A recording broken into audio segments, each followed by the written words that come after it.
Hello, everyone. I'm here to talk a little bit about the background for week 6 and the changes in the United States in the second half of the 19th century or the 1800s.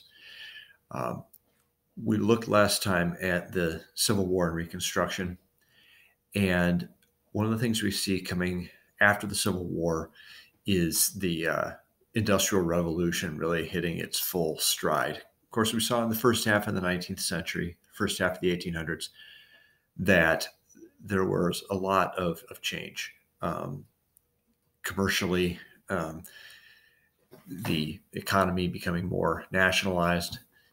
So there was a lot of commerce going on, a lot of trade, a lot of economic development, all that. But we really see the development of industry even more so in the second half, and especially after the Civil War.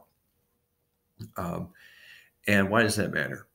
Well, one of the things that we see about the American economy in the um, early days, from the 1700s into the first half of the 1800s, is we see something of an economy of producers, as it's sometimes called, small farmers, small to medium-sized farmers, artisans making crafts in their shops.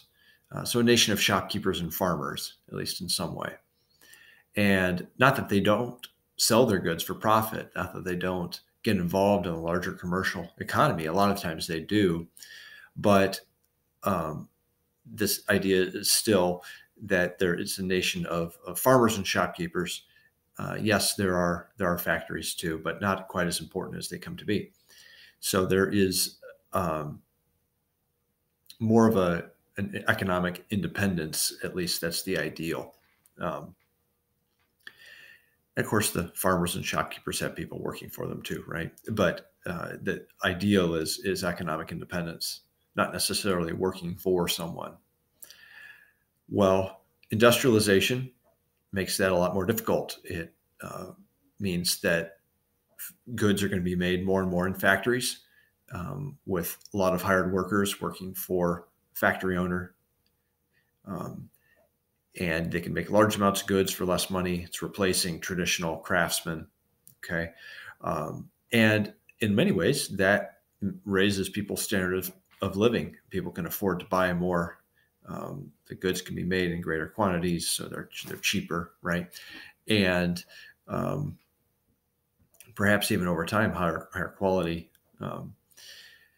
But it's also strange for a lot of people to have the country be more in that direction. Also, we see the commercialization of agriculture more and more. So big farms producing lots of goods, lots of crops. It's harder and harder necessarily to have a family farm. Not as hard as it is in the 20th century, the later part of the 20th century, but we're seeing it again, the American dream of land ownership not necessarily being the path that's open to as many people. Okay, you're seeing big machines able to harvest a lot of crops, replacing agricultural workers, things like that. Okay, now with both of these things, these trends being more important, we see migration, people moving.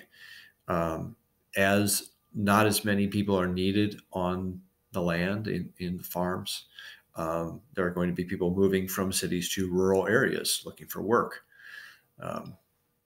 And also then immigration from outside the country. People from a lot of different European countries migrated to the United States looking for wage work or farmland. On the West Coast, immigrants also came from China until the Chinese Exclusion Act prohibited Chinese immigration. Also from Japan, there were a lot of people that came. So immigration almost always it causes tension, and I don't mean at all really to blame the immigrants for that. I'm just saying that immigration as a social phenomenon tends to go right along with social tension. Okay.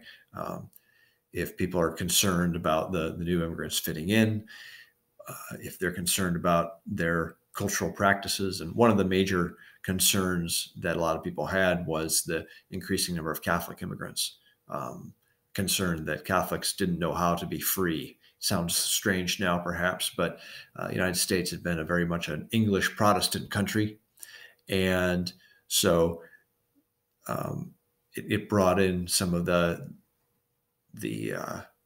prejudice against Catholics that had flourished in England, where there had been tensions about, whether the king could be Catholic or not, if Catholicism and tyranny or absolute monarchy automatically went together. I can talk more about this in class sometime if you'd like, but that was one of the major tensions. And so not only Irish immigrants coming, but people from the Italian states and from Poland and from other parts of Southern and Eastern Europe caused a lot of concern among Protestants, especially those who were concerned about the moral fiber of the nation, and so that is a big concern here. How do those map onto the political system? Well, the immigrants are going to tend to be joining the Democratic Party. The Democrats are more open in this period to immigrants coming in.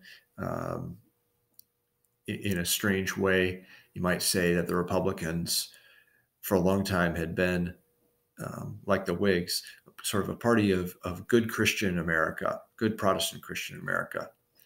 And the Democrats were the party that kind of said, we're not so sure we like that. Not that most Democrats weren't Christians, because they were, but maybe different kinds of Christians, not evangelical, Catholics as well. And so immigrants kind of naturally fit with the Democratic Party. And this was part of the political tension of the day, too. Famously, one of the slogans that was used about the Democrats by Republicans was that the Democrats were the party of rum, Romanism, and rebellion. In other words, alcohol, Catholicism, or Romanism, and rebellion, because the Democrats had been the really only party in the South and continued to be the party of the white South before and after the Civil War. And so that was a great way to tar the Democrats as this awful party.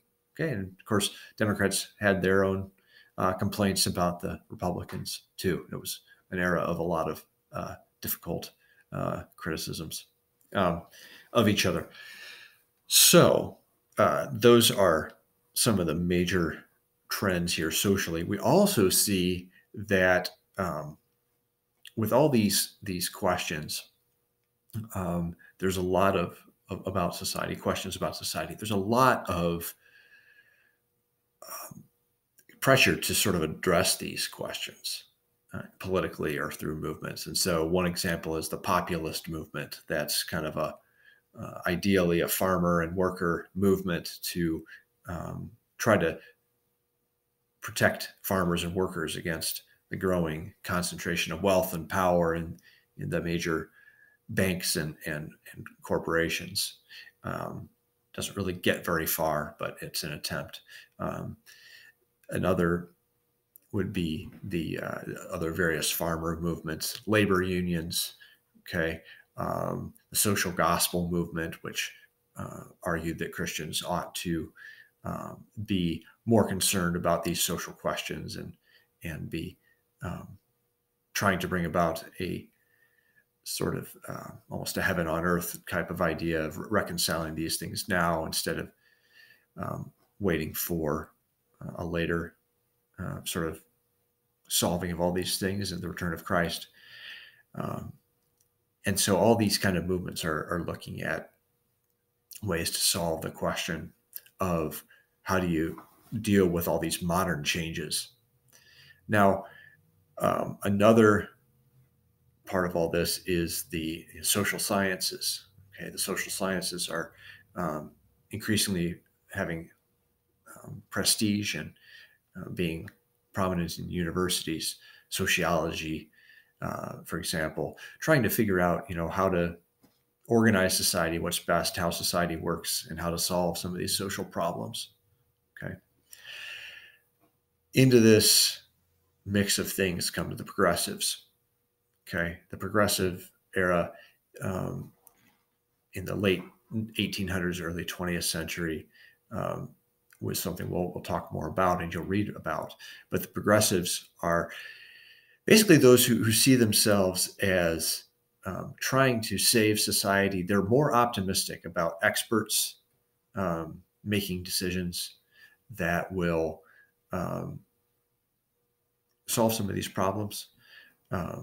That they're more willing to say that these counterbalancing back and forth ideas here of the Constitution, balancing different interests against each other. They say, well, what about the public interest? And we want the public interest to control things.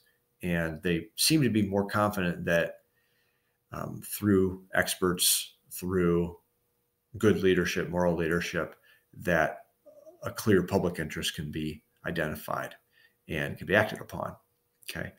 And so they want a lot of reforms. They want to have more experts in government that will be able to regulate the economy. Okay. That will be able to curb the power of corporations. Okay. Some progressives are very concerned about the immigrants as well. Either they want to help them or they want to Americanize them, or they're get interested in eugenics to try to make sure that the best people are having more babies and the lower classes aren't. So progressives are kind of all over the place in terms of the different policies. Some of them are very patriotic. Some of them are almost more internationalist. And two of the important progressive leaders that we saw, you'll see in the readings today, are one, Teddy Roosevelt. He's the kind of a Republican type of progressive, patriotic, militaristic. He's very much 100% Americanism kind of guy. Sends the Navy around the world. Okay, these are all ideas here that he has, and he wants a strong government to tell the businesses, this is what you can do. He doesn't mind big businesses because they're more rational and orderly. But he wants government to be just as big to be able to order the economy. On the other hand, you have Woodrow Wilson, who is more of a democratic kind of progressive. Okay, he doesn't necessarily trust big government. He doesn't want a huge bureaucracy apparatus, but he does want government to keep businesses smaller, so there's more competition. Okay, and he also is interested in rethinking the Constitution, as you can see in his speech. What is progress?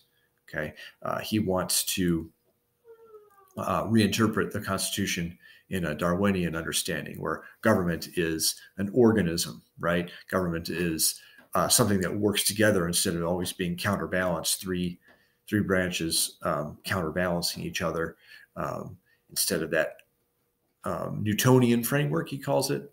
He wants to see the government act like an organism in the public interest. Okay, and that's a different way of thinking about government than the founders. The progressives would say, yeah, we need it. Those who are concerned about the progressives say you're sort of sneakily doing away with the Constitution in the name of the Constitution, in the name of the country. And so those are some of the different debates there, and we'll talk more about that as we go on this week and class on Thursday.